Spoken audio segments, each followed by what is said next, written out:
Hey guys, it's me, Shadina Luton. Today I inspired by Tabitha Brown to make her stir fry and spicy peanut sauce.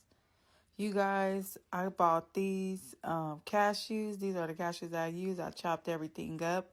I used bok choy, some kale, some cashews, and I put the kale right on there. I put the cabbage on top and I laid the carrots on there. And I also add that fresh ginger on there. I put some onion and red bell pepper. I add a little bit of garlic and pepper seasoning, some sunshine seasoning, and some sweet heat.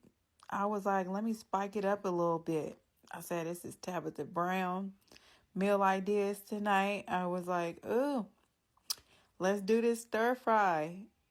Here it is, guys. Peanut sauce on top with the avocado. Let me take my first bite.